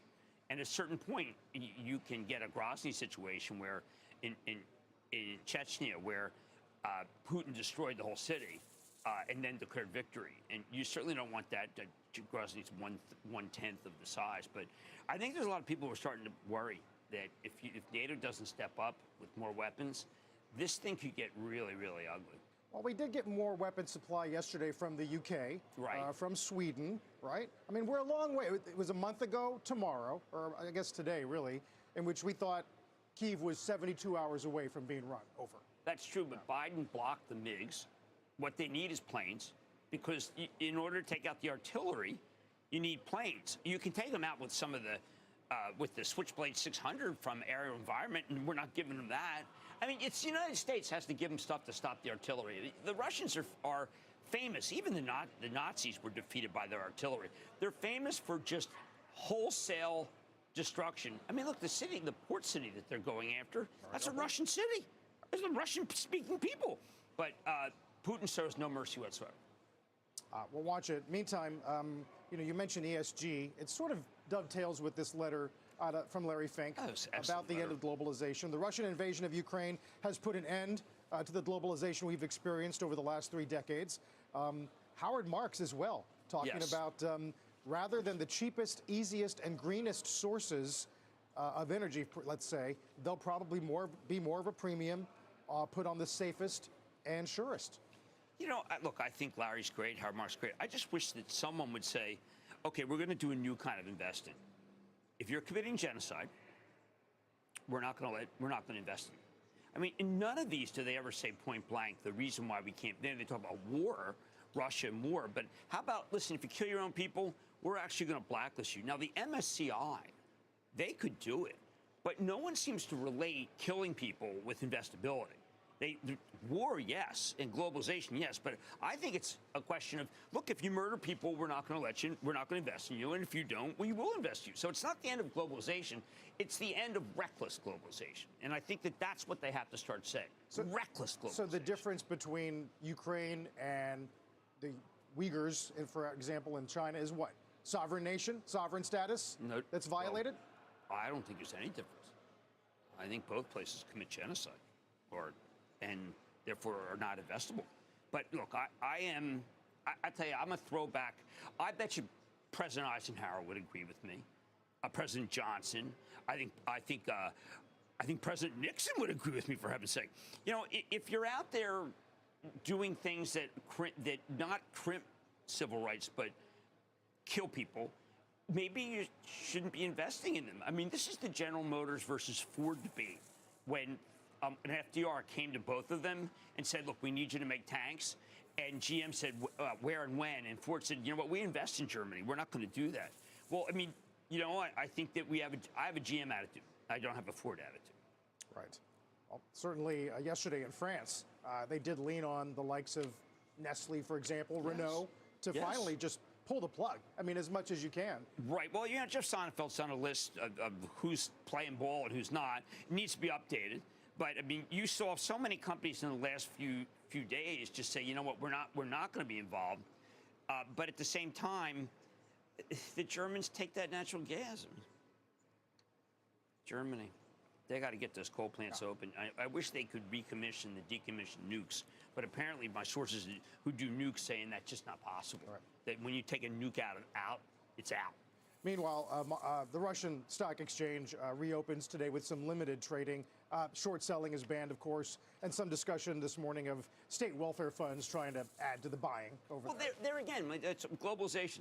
If globalization means, listen, we're perfectly willing to invest in manipulative markets, well, forget it. Now, and then they immediately come back, these globalizers, say, listen, we're financing bonds, and even after Ukraine, if Ukraine's destroyed, Ukraine will still pay. And that's a possibility, because history says that Russia paid through many different eras. But I question again, don't give them capital. Just don't give them capital. Starve them.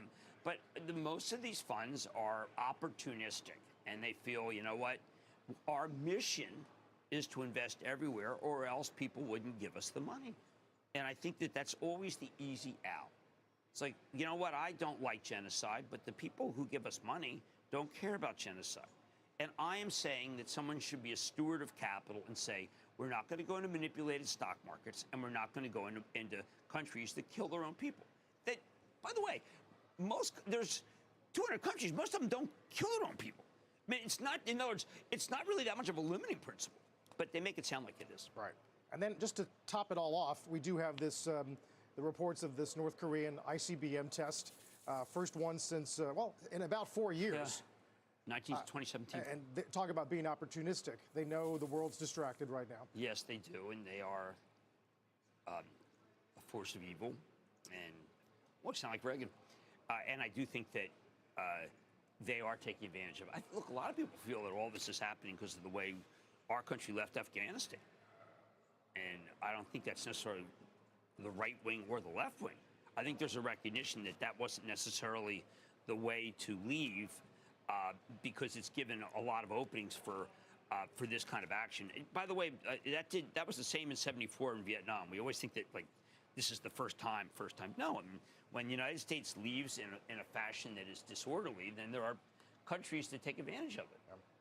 Meanwhile, the street today, actually a couple of different notes, Jim, taking stock of the indirect effects of the invasion on American business, at least. J.P. Morgan cuts numbers across the auto sector. Doug Anmuth today. It's just tough. Look, the auto sector, nobody has any. I mean, if you speak to the, if you speak to the companies that are involved with advertising, it's like, why should Ford advertise if Ford doesn't have any cars? I mean, why? I mean, there's no reason to stimulate the brand. I mean, there's no inventory, and a lot of this. By the way, Jonas, who I love to quote because he writes in his sleep. Yes. I mean. Sometimes he writes down what he dreamt when he's sleeping. Jonas, whatever comes to his mind. I always love that because that stream of consciousness writing is always great. It's kind of like Virginia Woolf. But that's rarely linked. But he's saying that the cost of batteries in China driving up Tesla. Yeah, I mean, even Tesla. J.P. Morgan's argument is less about supply, but more about higher energy prices, lower consumer confidence, demand destruction, that in turn would make them bring their estimates down. Well, I think that when you have the sticker, it's not sticker shock anymore. Sticker's not right. It's the surtax that the dealers are putting on. It's MSRP. The suggested part is like it being ignored, right? I think about like the guy at the link in Philadelphia. I parked my car and says, "Can I buy your car?" I mean, why? He says, "Well, I think I can double the price of that car. If you give me the car, I'll buy the car for $15,000." I said, "You parked my car. You're making a deal." He goes, "Yeah, well, it's a good opportunity. I think I can flip the car if you don't want the car." I said, "Well, no, I drive the car." I mean, there's a black market for cars right in front. A black market. Oh my God, Phil LeBeau must be Jim. Where's Phil? I mean, it is just a remarkable moment. The black market for cars. Yeah. This is a 16-year-old Lexus. I think I can sell for pretty much what I bought it for.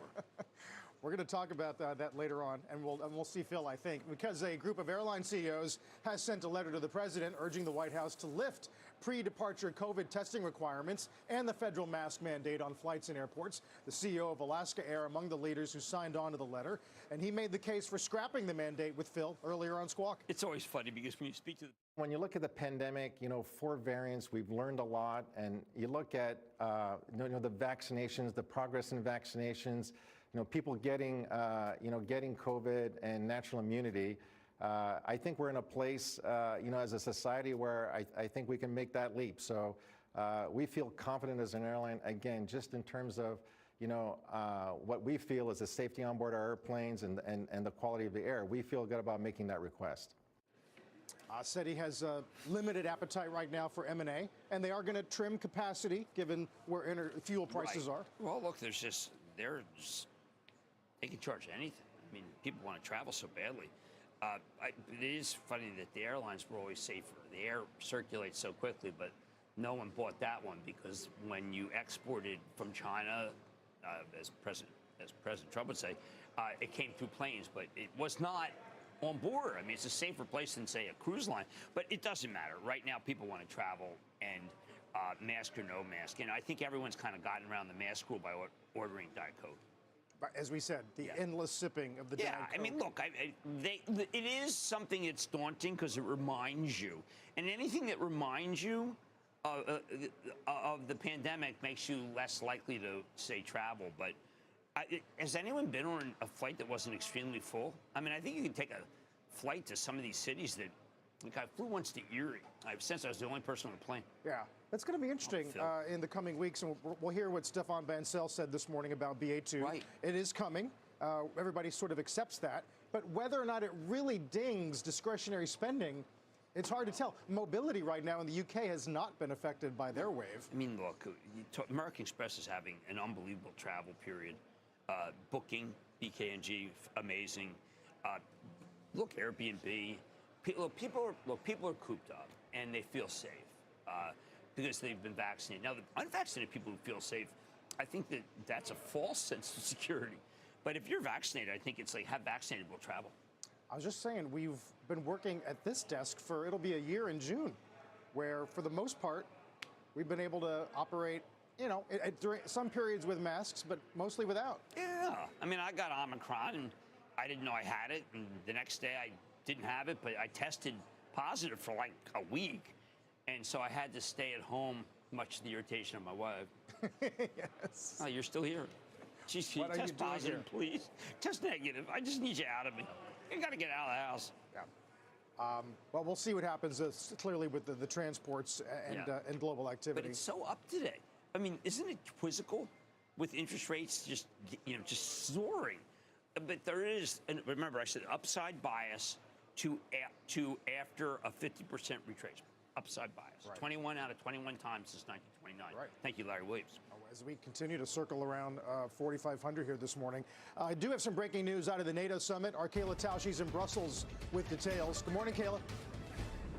Good morning, Carl. The White House is announcing a new round of sanctions against Russian elites, officials, and corporations. This morning, the U.S. sanctioning the Duma, Russia's lawmaking body, and all 328 of its members, also slapping sanctions on the chief of the country's largest bank and 48 state-owned enterprises serving the defense industry. So far, U.S. sanctions have excluded Russian billionaire Roman Abramovich, but the Kremlin this morning says he no longer is acting as a mediator in Russia-Ukraine ceasefire talks, and it is unclear whether or at what point his assets would be targeted. The White House is also announcing another $1 billion in humanitarian aid and the acceptance of 100,000 Ukrainian refugees. President Biden telling NATO this morning he supports more troops on NATO's eastern front and is set to gather momentarily with G7 leaders to coordinate further action. Now, world leaders have been issuing dire warnings ahead of a trio of summits here in Brussels this week about the possibility that Russia could use weapons of mass destruction, and the top priority is how to strategize a possible response if that worst-case scenario were to happen. Jim and Carl? Kayla, while we have you, a lot of the reading into the meeting ahead of time was trying to convince European allies to go along, pressure China not to give Russia any incremental support. To what degree is that a priority this morning? It is certainly a large priority for the alliance and has factored prominently in these discussions. Secretary General Jens Stoltenberg has issued some of the sharpest rebukes of Beijing's role in this crisis, suggesting that just because they haven't provided material support doesn't mean that they have not been somewhat complicit in Russia's actions, saying that they have provided political support in spreading disinformation and blatant lies, and suggesting that Beijing's own treatment of Taiwan, though not calling out Taiwan by name, but its own actions and rhetoric around otherwise sovereign nations is problematic in and of itself. But what the alliance and the other meetings later today can actually agree on China and how to respond if China were to intervene here remains to be seen. Also, Kayla, Jim and I were just talking about the issue of the MiGs, which the Pentagon, certainly Kirby, last couple of weeks has said low risk, or high risk, low reward. But the president's going to Warsaw tomorrow. Could that conversation get renewed? It certainly could get renewed, perhaps not on that specific front, but other ways that the U.S. might be willing to help. President Zelensky of Ukraine this morning put down another impassioned plea for additional assistance. He asked for planes. He asked for tanks. He said that without those technologies and without that force, that Ukraine simply cannot defeat Russia. Now, there are discussions for the Western countries to provide anti-ship missiles to Ukraine, which would be one form of assistance, but certainly not the exact type that Zelensky is asking for. So whether there could be some workaround that is agreed on that would be something that would make all of the leaders comfortable but not be seen as a provocation by Russia, we'll see what they end up announcing and whether they can find that very delicate balance that has so far eluded them. Yeah, Kayla, the idea that the West doesn't want to provoke Putin, well, I mean, doesn't that mean that therefore, the West has to lose? Well, certainly, Jim, you could make that argument. The argument that Zelensky is trying to make is that if you don't stop this war in Ukraine, it will not be limited to Ukraine, that it will eventually spill over into NATO territories. And Zelensky today saying in no uncertain terms that he believes that Putin wants to continue moving west. That, of course, is something that President Biden acknowledged as a possibility in his State of the Union speech. And it is one of the reasons why NATO has been bolstering its own defenses on the Eastern Front and doubling its true presence in some of these countries like Slovakia and Hungary. There are certainly more discussions about whether such force posture should be permanent, and we could see an announcement on that front as well. Carl? But again, I just want one more thing, Akila. You talked about the anti-ship missiles, which I think are necessary. Is anyone actually addressing the granular nature of stopping Russian artillery? Not at this point, but it's certainly a question that has been put to the administration and to other world leaders many, many times. Kayla, it's just extraordinary. The developments today, this meeting is definitely one for the history books, and we'll watch for remarks later today with your help. That's our Kayla Tausche in Brussels. Take a look at futures this morning. We'll get to some of the corporate news that continues to roll in.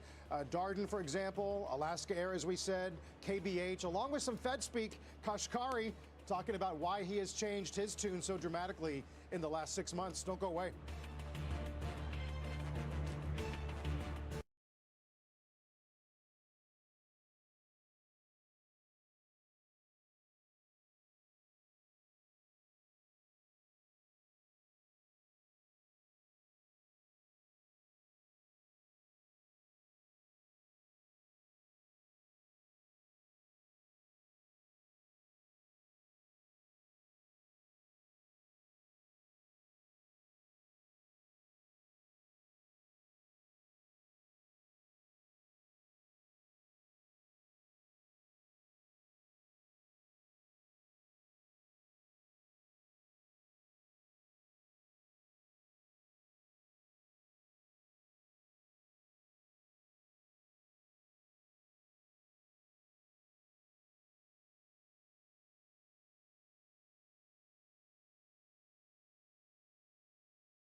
Time for Kramer's Mad Dash as we count down to the opening bell. Sometimes you get these battles on conference calls. They're really incredible. KB Homes last night, they did not make the quarter. KB Homes said it was really because of supply problems. The questioners, the analysts, were saying, hey, listen, it could be demand, obviously, because rates are going up. KBH keeps pushing back. Then the analysts are saying, well, then why aren't you buying back stock? Because you're well below book value. I don't know. Here's where I come out. That there are so many analysts who believe that we're about to have a demand problem that all I care about is that the stock is seemingly uninvestable unless they were coming in and saying, listen, we're going to buy back all the stock we can, which is what Toll Brothers did when they decided they had enough with the market and they actually bought enough stock that it was impacted. So it was a fractious call, and I think it was a work in progress to see who's right about demand versus supply. Yeah, I mean, despite the cost pressures, they did reiterate the sales guidance. Right. And they upped their expected price per new home from about $10,000. Well, I mean, look, I take my cue to some degree from the stock price, which is that people are somewhat not believing. You know, when they have to buy appliances from like Home Depot in order for those houses, you're really amazed that they make more money. But I think the analysts are basically saying, you know what, we're going to get ahead of this. Forget this quarter. This is a market that's going to be dictated by rates. Rates are going much higher, and people are going to start rebelling against KB. It's hard to disagree with that because when I look at what the mortgage rates are doing every day, I mean, yeah, they doubled from when I managed to get a fixed a year ago. 30-year fixed 3 months ago, 3.2 up to 4.5. I know. Just a few months. I mean, it's daunting. Now, obviously, when a house goes up $70,000 year over year on a 400 something odd basis, that's far more important. It's just that in people's minds, it's the rates are going up too quickly, and I think that we all have to recognize that it's de facto Fed rate increase. Just happening without the Fed. It's happening. They're definitely letting the bond market do their dirty Aren't work they? for them. We'll get the opening bell in just under 5 minutes as the Dow and S&P still lower for the week. NASDAQ's actually up. Futures are green, and we're back in a moment.